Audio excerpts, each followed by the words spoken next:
کوئی اختلاف کی بات نہیں ہے، یہ اسلام اور کفر کی بات ہے، اسلام اور انکار کی بات ہے، اقرار اور انکار کی بات ہے، اللہ رسول کے ماننا اور اس کی نافرمانی کی بات ہے۔ تو اس بات کو واضح ہونا ہماری نوجوان نسل میں آنا ضروری ہے۔ اعوذ باللہ من الشیطان الرجیم، بسم اللہ الرحمن الرحیم۔ آج آپ حضرات کی خدمت میں 22 پارے کی تلاوت کی گئی ہے۔ شروع کی آیات میں پہلے صفحے میں اللہ تعالیٰ نے ایمان والے مردوں، ایمان والی عورتوں کا تذکرہ فرمایا۔ ویسے تو جہاں مردوں کا تذکرہ ہے ایمان کے تعلق سے، مومنین کے تعلق سے، عورتیں اس کے اندر آٹومیٹک آ جاتی ہیں، لیکن بعض صحابیات کو تھوڑا سا یہ ہوا کہ وہی تمام جگہ قرآن میں مردوں کا ہی ذکر ہے، عورتوں کا نہیں، تو اس موقع پر یہ آیت نازل ہوئی۔ 10 صفات اللہ نے بیان فرمائی ہیں مردوں کی اور عورتوں کے ساتھ ساتھ۔ ان المسلمین والمسلمات والمؤمنین والمؤمنات والقانتین والقانتات والصادقین والصادقات والصابرین والصابرات والخاشعین والخاشعات والمتصدقین والمتصدقات والصائمین والصائمات والحافظین فروجهم والحافظات والذاکرین اللہ کثیرا والذاکرات۔ 10 صفات اللہ نے بیان۔ اس کے بعد اخیر میں کہا اعد اللہ لهم مغفرۃ واجرا عظیما۔ مسلمان مرد اور مسلمان عورتیں، مومن مرد اور مومن عورتیں، عبادت کرنے والے مرد اور عبادت کرنے والی عورتیں، سچے مرد اور سچی عورتیں، صبر کرنے والے مرد اور صبر کرنے والی عورتیں، اللہ سے ڈرنے والے مرد اور اللہ سے ڈرنے والی عورتیں، صدقہ کرنے والے مرد اور صدقہ کرنے والی عورتیں، روزہ رکھنے والے مرد اور روزہ رکھنے والی عورتیں، اپنے شرمگاہوں کی حفاظت کرنے والے مرد اور عورتیں، اللہ کا ذکر کثرت سے کرنے والے مرد اور عورتیں۔ 10 چیزیں بیان کر کے اللہ نے کہا اعد اللہ لهم مغفرۃ واجرا عظیما۔ اللہ تعالیٰ نے ان تمام کے لیے مغفرت تیار کر رکھی ہے اور بڑا اجر تیار کر رکھا۔ یہ تو کچھ باتیں ہوئی مردوں اور عورتوں کے تعلق سے، جو صفات ہمیں اپنے اندر پیدا کرنے کی ضرورت ہے۔ اب جس مسئلے کی طرف ہم بڑھنے جا رہے ہیں، بہت ہی اہم مسئلہ، بہت ہی اہمیت کا حامل، بہت حساس، اس کا تعلق ہمارے عقیدے سے ہے، ہمارے ایمان سے ہے۔ اس کے اندر اگر تھوڑا بھی اونچ نیچ ہو گئی تو پھر ہمارے ایمان کا مسئلہ۔ جو عقیدے کو بیان کرنے جا رہے ہیں وہ عقیدہ ہے، عقیدہ ختم نبوت۔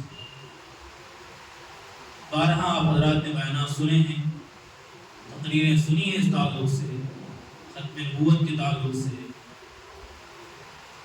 جلسے ہوئے ہیں، بہت ساری چیزیں آپ حضرات کی نظروں سے گزری، لیکن کچھ چیزیں آپ کو بنیادی طور پر معلوم ہونا چاہیے۔ اور قرآن مجید کی جو بیسک آیت ہے ختم نبوت کے تعلق سے واضح اور بین ہے، وہ ہمیں معلوم ہونا ضروری ہے۔ سورۃ الاحزاب کی آیت نمبر 40 ہے، جس کے اندر اللہ تعالیٰ نے یہ بات بیان فرمائی، ارشاد فرمائی ما كان محمد ابا احد من رجالكم ولكن رسول الله وخاتم النبيين وكان الله بكل شيء عليما۔ اس کا ترجمہ یہ ہے کہ محمد صلی اللہ علیہ وسلم تمہارے مردوں میں سے کسی کے باپ نہیں ہے، لیکن وہ اللہ کے رسول ہیں اور آخری نبی ہیں، اور اللہ ہر چیز کو خوب جاننے والا ہے۔ یہ آیت ختم نبوت کے تعلق سے واضح ہے، بین ہے، اس میں کسی طرح کی کوئی دو رائے نہیں ہے کہ یہ بالکل ختم نبوت کو بیان کرتی ہے، کہ یہ آیت اس بات کو بیان کرتی ہے کہ نبی اکرم صلی اللہ علیہ وسلم کی ذات اقدس نبوت کی جو کڑی ہے اس کے سلسلے میں آخری کڑی، اب آپ کے بعد قیامت تک کسی بھی انسان کو اللہ نبی نہیں بنائیں گے، کوئی نیا نبی پیدا نہیں ہوگا۔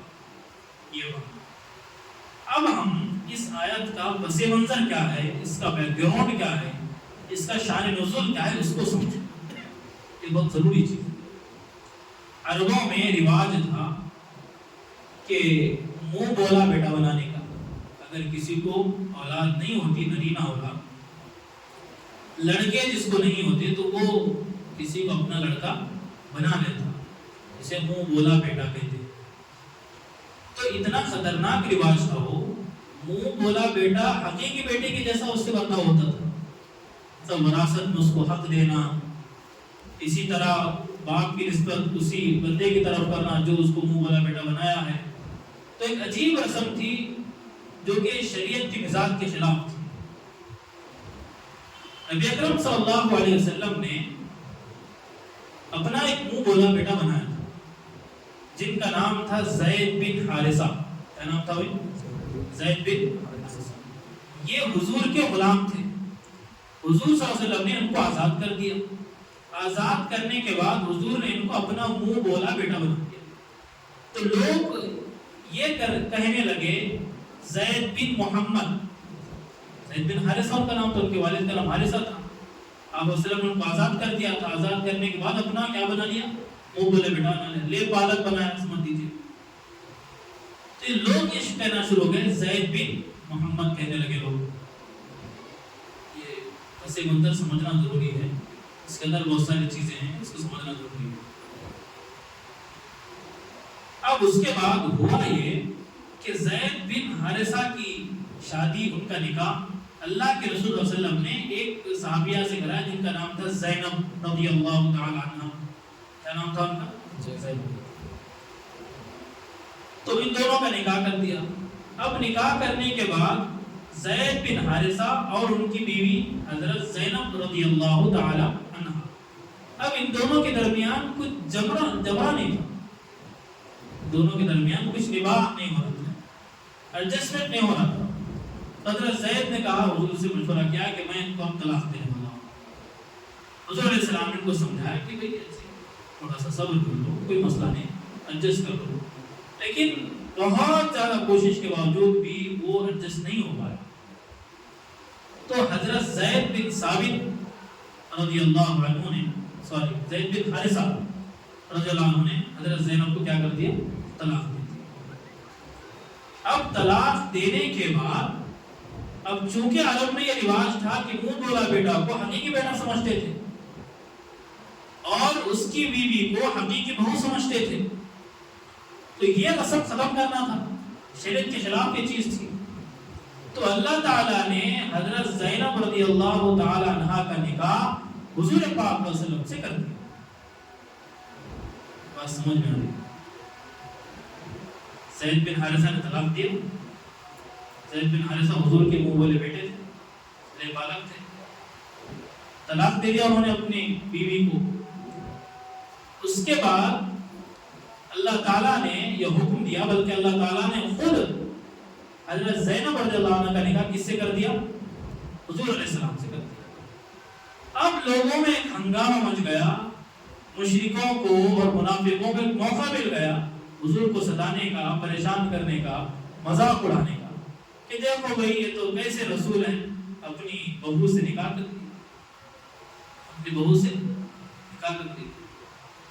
اب بتانا یہی مقصد تھا کہ یہ حقیقی بہو نہیں ہے، وہ حقیقی بیٹا نہیں ہے، کسی کو بیٹا کہنے سے بیٹا نہیں بن جاتا۔ لگاؤ الگ چیز ہے، قربت الگ چیز ہے، ان سے تعلق الگ چیز ہے، لیکن کسی کو بیٹا بنانے سے بیٹا نہیں بنتا، وہ بولا بیٹا نہیں بنتا، اس پر وہ چیزیں عائد نہیں ہوتی جو حقیقی بیٹے پر عائد ہوتی۔ تو اللہ تعالیٰ نے اس موقع پر یہ آیت نازل فرمائی کہ ما کان محمد ابا احد من رجالکم، محمد صلی اللہ علیہ وسلم تمہارے مردوں میں سے کسی کا باپ نہیں ہے، اس میں کوئی بیٹا نہیں۔ تو تم زید بن حارثہ کو ان کا بیٹا کہہ رہے ہو، زید بن حارثہ ان کے بیٹے نہیں ہیں۔ اب کہنے والے تو یہ بھی کہہ سکتے ہیں حضور کے 4 بیٹے تھے، بچپن میں فوت ہو گئے، یہاں پر یہ کیوں کہا جا رہا ہے کہ آپ کے مردوں میں سے کسی کے باپ نہیں تھے؟ تو دیکھیے یہ رجل کہتے ہیں بالغ مرد کو. اس کو کہتے ہیں رجل، بالغ مرد کو. بڑے جو آدمی ہوتا ہے اس کو کہتے ہیں رجل. تو وہ بچے تھے تو بچپن میں فوت ہو گئے تو وہ رجل کی کیفیت ان کے اندر نہیں تھی، وہ رجل کی کیٹیگری میں نہیں آتے تھے، تو اسی لیے وہ اس کے اندر شامل نہیں ہوئے. زید بن حارثہ رضی اللہ عنہ کے تعلق سے بات کلیئر ہو گئی کہ بھائی وہ حضور کے بیٹے نہیں تھے. بیٹا کسی کو بنا دینے سے بیٹا نہیں بنتا، ایک بات یہ کلیئر کرتی. اب یہ اشکال تو دور ہو گیا کہ بھائی ان کے بیٹے نہیں تھے، لیکن پھر بھی ایک چیز ہے، بھائی کیا ضرورت تھی ان سے نکاح کرنے کی؟ ان کی بیوی کو طلاق دے دیا، کیا ضرورت تھی بھائی؟ اس سے زیادہ سے زیادہ یہ بات تھی کہ بھائی اس سے نکاح نہ کرتے، اچھی بات تھی.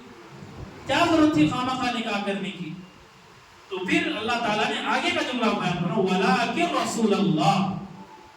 یہ نکاح کرنا اس لیے ضروری تھا، تمہاری روایات نے جس حلال چیز کو خامخواہ حرام کیا، تمہاری روایات نے، تمہارے رسم و رواج نے جس حلال چیز کو خامخواہ میں حرام کیا ہے، ضرورت اس بات کی ہے کہ اس حلال چیز کو باقاعدہ حلال سمجھا جائے، حرام نہ سمجھا جائے اس کو.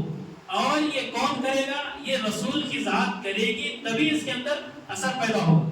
ورنہ دنیا کو کوئی ولی کرے وہ اتنی بڑی دلیل نہیں بن سکتا جو عمل نبی کا دلیل بنتا. وَلَٰكِن رسول اللہ، لیکن وہ اللہ کے رسول ہیں، اس لیے اللہ نے یہ مناسب سمجھا بلکہ ضروری سمجھا کہ انہی کے ذریعے، رسول کے ذریعے اس جو رسم ہے اس کو ختم کیا جائے. اب یہ بھی ہو سکتا تھا بھائی کہ انہی کے ذریعے کیا ضرورت تھی، بعد میں کوئی رسول آتے تو ان کے ذریعے یہ بات کروا دی جاتی، ضروری تھا حضور سے کروانا. تو پھر آگے اللہ نے کہا وَخَاتَمَ النَّبِيِّينَ، رسول بھی ہیں اور اب یہ آخری نبی ہیں. اب ان کے بعد کوئی نبی آنے والا نہیں جو کہ اس رسم کو ختم کرتا. اب یہ رسول بھی ہیں، اللہ کے آخری نبی بھی ہیں. اب انہی پر یہ ذمہ داری ہے کہ وہ اس رسم کو ختم کریں، کیونکہ آپ کے بعد کوئی نیا نبی پیدا ہونے والا نہیں ہے. یہ ہے اصل. اسے مدد سمجھ میں آیا، شان نزول سمجھ میں آیا اس کا. تو یہ زیادہ سے زیادہ یہ تھا کہ بھائی وہ خیر جو بھی ایک بہو کا نام دے جائے، پالک کی بیوی تھی، کیوں اس سے نکاح کرتے خامخواہ؟ یہ جو لوگوں کے اندر تھی.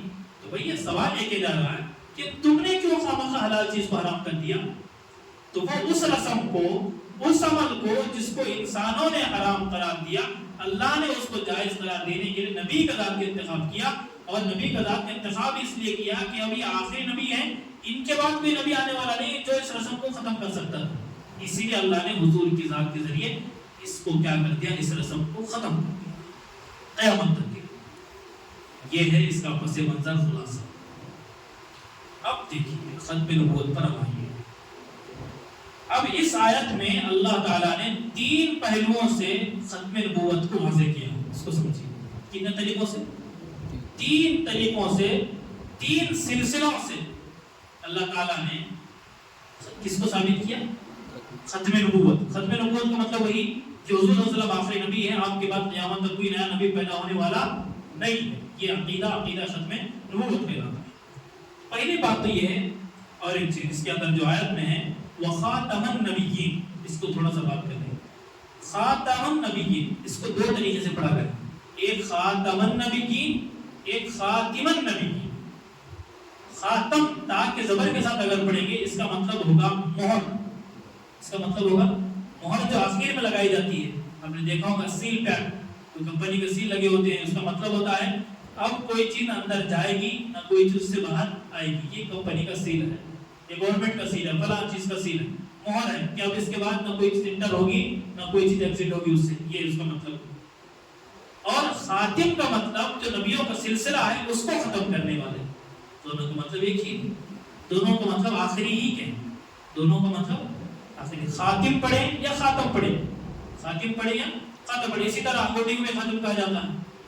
خاتم کس کو کہا جاتا ہے؟ انگوٹھی کو بھی کیا کہا جاتا ہے؟ خاتم کہا. مہر، پہلے انگوٹھی میں مہر ہوا کرتی تھی تو اس مناسبت سے اس کو خاتم کہا جاتا ہے. تو دوسری وجہ بھی اس کی ہو سکتی ہے. تو یہ 2 قراتیں ہیں، خاتم اور خاتم. دونوں کا مطلب ایک ہی ہے، آخری. دونوں کا مطلب ایک ہی ہے، لاسٹ، اینڈنگ. یہی دونوں کا مطلب.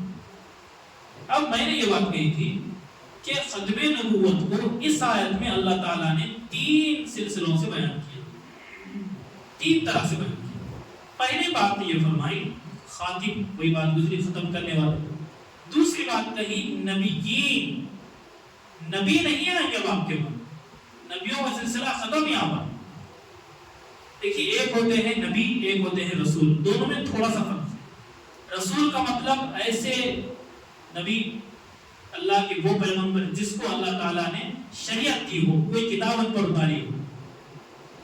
اور نبی کا مطلب غیر شرعی نبی، جن کے اوپر خاص کوئی کتاب نہیں اتاری گئی، بلکہ ان سے پہلے جو رسول گزرے ہیں ان کی شریعت کے مطابق یہ اس کو لے کر چلے، اس کو کہتے ہیں نبی۔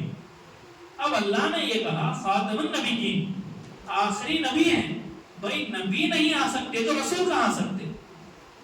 بھائی وہ نہیں آ سکتے تو کسی کے شریعت کے تابع ہو کر چلے نبی، وہ نہیں آ سکتے تو پھر رسول آنے کا تو سوال ہی پیدا نہیں ہوتا۔ یہ بات حضور نے، یہ بات اللہ تعالیٰ نے یہاں پر بیان کی، ایک خاتم کے ذریعے، دوسرا نبیین کے ذریعے کہ نبی نہیں آ سکتے، رسول کہاں ہے۔ تیسری اہم بات جو ہمیں سمجھنی ہے، ابا احد من رجالکم، محمد صلی اللہ علیہ وسلم تمہارے مردوں میں سے کسی کے باپ نہیں۔ اللہ کا یہ دستور رہا ہے کہ نبوت باپ کے بعد بیٹے کو منتقل ہوتی رہے۔ دیکھیں حضرت ابراہیم علیہ السلام سے منتقل ہوئی اسماعیل علیہ السلام، اسحاق علیہ السلام، ہے نا؟ اسحاق علیہ السلام کے بیٹے حضرت یعقوب علیہ السلام، وہ نبی بنے۔ یعقوب علیہ السلام کے بیٹے حضرت یوسف علیہ السلام، وہ نبی بنے۔ پھر اب آگے چلے، اب آگے چلیں گے تو حضرت زکریا علیہ السلام، پھر ان کے بیٹے بنے نبی حضرت یحییٰ علیہ السلام، پھر حضرت داؤد علیہ السلام، ان کے بعد نبوت ملی حضرت سلیمان علیہ السلام۔ تو یہ اللہ کا دستور رہا کہ باپ کے بعد نبی کیا بنتا رہا، باپ کے بعد بیٹا کیا بنتا رہا، نبی بنتا رہا۔ اب لوگوں کو یہ اشکال ہو سکتا تھا اگر محمد کے بیٹے ہوتے صلی اللہ علیہ وسلم تو ان میں بھی نبوت جاری ہوتی۔ اللہ تعالیٰ نے اولادی میں رکھا آپ کو نبی نہ، بچپن میں ہی ان کو کیا کر دیا، انتقال کا ہو۔ اہم نقطہ یہ ہے کہ تم میں مردوں میں سے کسی کے باپ نہیں ہے۔ یہ لوگوں کو خیال ہو سکتا تھا کہ بھئی اگر ان کے بیٹے ہیں تو اب نبوت کیا ہوگی، ان میں چلتی رہے گی۔ اللہ نے وہ سلسلہ ہی بنا، اتنا سب کچھ اللہ نے کیا، اس کے باوجود بھی آج کچھ فتنے، آج کچھ فرقے ختم نبوت پر ڈاکہ ڈالنے کے لیے سرگرم عمل ہے، اپنی پوری کوششوں کو لگا رہے ہیں کسی طرح سے نبی بنا دے کسی کو، نعوذ باللہ من ذالک۔ بات اب سمجھ گئے ہوں گے، مرزا غلام احمد قادیانی یہ اپنے آپ کو نبی کہنے لگا۔ اللہ نے صاف بیان کی، دیکھیے ختم نبوت قرآن مجید کی صرف یہ ایک آیت نہیں، تقریباً 100 آیات ہیں، تقریباً 100 آیات سے معلوم ہوتا کہ نبوت کا دروازہ بند ہو چکا، اور 200 سے زائد احادیث ہیں، صحیح احادیث ہیں جو اس بات کو بتاتی ہیں کہ نبوت کا دروازہ کیا ہو چکا، بند ہو چکا۔ اتنا سارا ہونے کے بعد بھی اگر 1400 سال کے بعد ایک دیوانہ اٹھ کے یہ کہے گا کہ میں نبی ہوں، تو کیا نبی مانو گے آپ اسے؟ مانو گے نبی؟ سوال ہی پیدا نہیں ہوتا اس کا۔ اور ایک چیز، قادیانی جو ہے مسلمانوں کو گمراہ کیسے کرتے ہیں ایک بات اور سمجھیں۔ وہ کہتے ہیں بھائی خاتم النبیین ہم بھی مانتے ہیں حضور کو، خاتم النبیین حضور کو ہم بھی مانتے ہیں۔ خاتم النبیین کا مطلب ہے افضل نبی، اچھے نبی۔ خاتم النبیین کا مطلب آخری نبی نہیں کہ کوئی نبی نہیں آئے، نبی آئیں گے، لیکن یہاں میں جو خاتم النبیین ہے اس کا مطلب ہے افضل نبی۔ اور ایک بات وہ یہ کہتے ہیں بھائی حضور آخری نبی ہے، خاتم النبیین کا مطلب جو بھی جس پر بھی حضور مہر لگائیں گے وہ نبی بنے گا۔ بے تک کی باتیں دیکھو، نہ سر نہ پیر اس کا، کہ جس کو مہر لگائیں گے وہ کیا بنے گا، نبی بنے گا۔ یہ قادیانی کہہ رہے۔ اور مزے کی بات یہ ہے حضور مہر لگائیں گے تو نبی بنے گا، تو 1400 سال میں صرف ایک کانا ملا تھا حضور کو نبی بنانے کے لیے، نعوذ باللہ من ذالک۔ حضور کے بعد حضرت ابوبکر نہیں تھے نبی بننے کے لیے، حضرت عمر نہیں تھے، حضرت عثمان نہیں تھے، حضرت علی رضی اللہ عنہ نہیں تھے، لیکن یہ کانا 1400 سال کے بعد پیدا ہوا۔ اب کیا کہیں اس کے تعلق سے، اس کی کتابیں خود پڑھیں گے تو آدمی یہ طے کرنا مشکل ہو جاتا یہ انسان تھا یا کیا تھا بھائی؟ کبھی کہتا میں بیت اللہ ہوں، کبھی کہتا میں آدم ہوں، کبھی کہتا میں نوح ہوں، کبھی کہتا مسیح ابن مریم ہوں، کبھی کہتا کہ میں نے خواب میں خدا کو دیکھا تو کچھ بات ہے میں بول رہا ہوں، وہ میں نے سمجھا کہ میں یہ خدا ہوں، نعوذ باللہ من ذالک۔ عجیب عجیب باتیں بھائی، میں انسانوں کی آڑ کی جگہ ہوں، اپنے آپ کو مریم کہہ رہا ہے، کبھی کچھ کہہ رہا ہے، کبھی کچھ کہہ رہا ہے، کبھی اپنے آپ کو مسیح موعود کہہ رہا ہے، کبھی آخری نبی کہہ رہا ہے، کبھی شرعی، کبھی ذلی، کبھی بروزی نبی۔ بھائی کہنا کیا چاہ رہے ہو؟ ہے کون تم؟ کتنے دعوے کرو گے؟ کیا کیا کرو گے؟ کتنی گمراہی کرو گے؟ یہ جو بات بتانی ضروری تھی، ختم نبوت پر اس نے ڈاکہ ڈالا۔ اس سے پہلے کتنے آئے حضور صلی اللہ علیہ وسلم کی واضح حدیث ہے آیت کے تعلق سے، اگر اس آیت میں اگر وہ یہ کہتا ہے کہ خاتم النبیین سے مراد کیا ہے؟ افضل نبی ہے، اچھے نبی ہے، تو حضور کی واضح حدیث ہے انا خاتم النبیین لا نبی بعدی، میں آخری نبی ہوں، میرے بعد کوئی نبی نہیں۔ پھر اس کا کیا مطلب؟ حضور نے ایک بات اور بیان فرمایا ان الرسالۃ والنبوۃ قد انقطعت فلا رسول بعدی ولا نبی، او کما قال علیہ السلام۔ حضور نے فرمایا نبوت اور رسالت کا دروازہ بند ہو چکا ہے، نہ آپ کوئی نبی پیدا ہوں گے، نہ کوئی رسالت کسی کو ملے گی، نہ کوئی رسول آئیں گے۔ اور حضور پاک صلی اللہ علیہ وسلم نے یہ بات بیان فرمائی انا خاتم انا آخر الانبیاء وانتم آخر الامم، کہ میں آخری نبی ہوں، تم آخری امت ہو۔ حدیثیں بیان کرنے لگے، 200 سے زائد حدیث ہیں، حضور نے واضح طور سے بیان کیا کہ انبیاء علیہ السلام، اور ایک بات اور حضور نے بیان فرمائی قیامت تک اس وقت تک نہیں آئے گی جب تک 30 جھوٹے میری امت میں پیدا نہ ہو، اور ہر ایک یہ گمان کرے گا، یہ دعویٰ کرے گا کہ وہ نبی جھوٹا۔ 30 دجال نکلیں گے قیامت تک، اس میں ایک دجال یہ ہے مرزا غلام احمد قادیانی۔ اب یہاں پر مسلمانوں کو کیا ہے، ان کے پاس کیا ہے، قادیانوں کا مسئلہ کیا ہے، انہوں مسلمانوں کو صرف بہکاتے، صرف باتوں میں الجھاتے، ان سے جواب کچھ سیدھا سے جواب نہیں دیں گے، ہمارے سے سوال کریں گے بھائی واضح حدیث کیا ہے، اگر اس کو آپ جواب دیں گے تو پھر دوسرا اعتراض، دوسرے کا جواب دیں گے تیسرا اعتراض، ان کے اعتراضات ختم نہیں ہوتے۔ چاہے جتنی بڑی دلیل وہ پیش کرے، سب سے بڑی دلیل قرآن مجید ہے۔ یہاں آیت ہے اور 4-5 صفحے کے بعد وہاں ہم نے آیت پڑھی وَمَا أَرْسَلْنَاكَ إِلَّا كَافَّةً لِلنَّاسِ بَشِيرًا۔ اس سے حضور سے پہلے جو انبیاء آتے تھے کسی قوم کی طرف، کسی قبیلے کی طرف آتے تھے، لیکن حضور صلی اللہ علیہ وسلم کی بعثت سارے عالم کے لیے ہوئی۔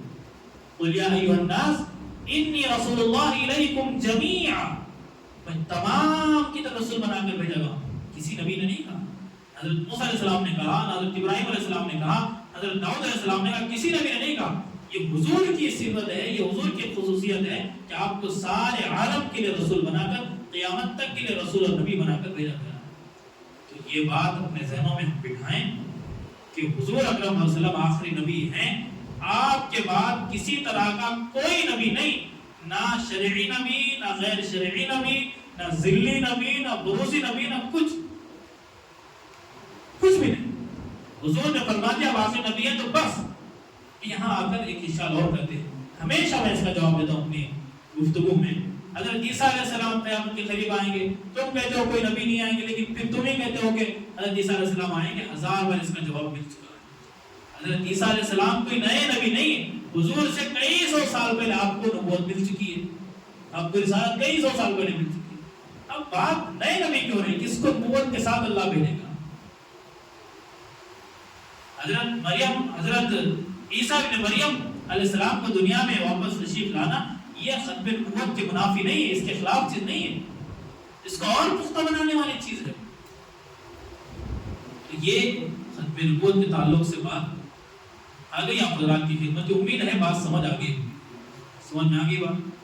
ہمارے پاس تاخیراتیں ہیں، انشاءاللہ اس کے اندر اور کیا اعتراضات ہیں اور اس کا جواب کیا ہونا چاہیے، اور خصوصاً حضرت عیسیٰ علیہ السلام کے تعلق سے کیا ہمارا پوائنٹ آف ویو ہونا چاہیے، ہمارا کیا عقیدہ ہونا چاہیے، حضرت مہدی علیہ السلام کے تعلق سے ہمارا کیا نظریہ اور کیا عقیدہ ہونا چاہیے، ان کی کیا نشانی اس کو بیان کریں، کیونکہ یہ دور بھائیوں، بزرگوں، دوستوں فتنوں کا دور ہے۔ اگر ہم مسجد سے، منبر سے ان فتنوں کا خلاصہ نہیں کریں گے تو ڈر اس بات کا ہے کہ ہماری نوجوان نسل برباد ہو جائے گی۔ تو یہ ان فتنوں کا، ان فرقوں کا تعاقب کرنا یہ ایمان کا حصہ۔ من رأى منکم منکرا فلیغیرہ بیدہ، جو برائی دیکھے گا اس سے روکنا ایمان کا حصہ ہے، چاہے ہاتھ سے روکے، چاہے زبان سے روکے، چاہے اس کو دل سے برا سمجھ کر اسے دور کرنے کی تدبیر اختیار کرے، یہ کرنا ضروری ہے۔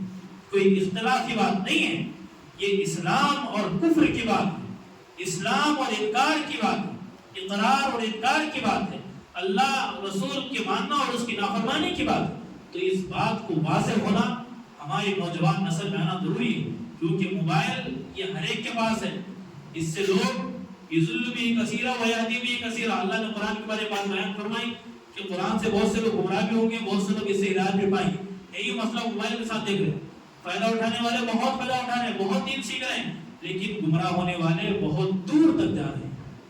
یہ اس تعلق سے باتیں آئیں گی انشاءاللہ، یہ کوئی آخری چیپٹر نہیں ہمارا، انشاءاللہ زندگی باقی رہی تو اور باتیں ختم نبوت کے تعلق سے آئیں گی، اس پر کیا اعتراضات ہوتے ہیں، اس کی کیا حقیقت ہے، اور اس کو بھی انشاءاللہ بیان کریں گے کہ قادیانیت کی بنیاد کس چیز پر کھڑی ہے، ان کی حقیقت کیا ہے، ان کی کتابوں سے ان کو بتائیں گے۔ یہ ہمارے قادیانی، ہم ان سے دعوت دیتے ہیں، ان کو دعوت دیتے ہیں اسلام کی کہ سچے دین کی طرف آؤ، کوئی ذاتی دشمنی تم سے نہیں ہے، جس نبی جس کو تم اپنا نبی مانے اس کی کتابیں پڑھو، تم پڑھ کے تم طے کرو کہ کیا ہے، یہ انسان ہو سکتا ہے، یہ سچا انسان ہو سکتا ہے، یہ ڈیسنٹ انسان ہو سکتا ہے، تم طے کرو، اس کی کتابیں پڑھ کر تم خود گمراہی میں ہو، تمہارے مربیان تمہیں گمراہ کر رہے ہیں، آؤ ہم تمہیں دعوت اسلام دیتے ہیں، آؤ ہمارے پاس، ہم سمجھائیں تم کو ختم نبوت کیا ہے، تمہارے مرزا نے کیا بات ہے کہ آؤ ہم سے خود ہم بتائیں، اور مرزا کی کتابوں سے بتائیں گے کیا ہے۔ یہ کوئی حقیقت سے اس کا کوئی تعلق نہیں، اور اسلام سے اپنے تعلق کو جوڑتے ہیں، اسلام سے تو بالکل ان کا تعلق نہیں۔ احمدی مسلمان نہیں کہیں، وہ قادیانی ہے، مسلمان اسلام کا لفظ اس کے ساتھ جڑے، بھائی نبی کے ختم نبوت کا انکار جس کے اندر ہو، اور تعبیر کرے بھائی ہم بھی ختم نبوت کو مانتے ہیں، لیکن ختم نبوت کا مطلب یہ ہے وہ ہے، 1400 سال میں کوئی نہیں سمجھا، یہی ہے وہی سمجھنے والے ختم نبوت۔ اتنے اولیاء آئے، اتنے تابعین آئے، اتنے اللہ والے آئے، اتنے مفسرین آئے، محدثین آئے، لیکن ایک یہی پیدا ہو گئے جن کو معلوم ہے کہ بھائی ختم نبوت کا اصل مطلب کیا ہے۔ اتنے جو آئے سب چورا بیچ رہے تھے، یہی ایک ہے جو کتاب و سنت کو ماننے والے۔ یہ حقیقت سے اس کا کوئی تعلق نہیں ہے، باتیں آئیں گی انشاءاللہ راتوں میں۔ ابھی رمضان کی کچھ دن اور باقی ہے، انشاءاللہ اس بارے میں تفصیلی بات آپ حضرات کی خدمت میں آتی رہے گی۔ آخر میں ایک بات کہوں گا کہ وبا کے دور میں ڈاکٹروں سے دوری یہ جان لیوا ہے۔ وبا کے دور میں، بیماری کے دور میں ڈاکٹروں سے دوری جان لیوا چیز ہے، اسی طرح فتنوں کے دور میں علماء سے دوری یہ ایمان لیوا ہے۔ یہ مسائل علماء سے معلوم کریں، علماء سے اپنے تعلق کو جوڑیں۔ چیٹ جی پی ٹی ہے، وہ ہے، سب گوگل سمجھ کے سب کچھ اس کو سمجھ کے اس کی طرف جا رہے ہیں، یہ اچھی بات نہیں ہے۔ دین کا علم علماء سے سیکھیں، عالموں سے سیکھیں، امام صاحب سے سیکھیں، انشاءاللہ ان فتنوں سے آپ بچتے رہیں گے۔ جو فتنے ہیں انشاءاللہ آپ کو بتایا جاتا رہے گا۔ اللہ سے دعا ہے اللہ تعالیٰ سچے دین پر چلنے اور لوگوں کو سچے دین کی تبلیغ کی ہمیں توفیق عطا فرمائے۔ وآخر دعوانا الحمدللہ۔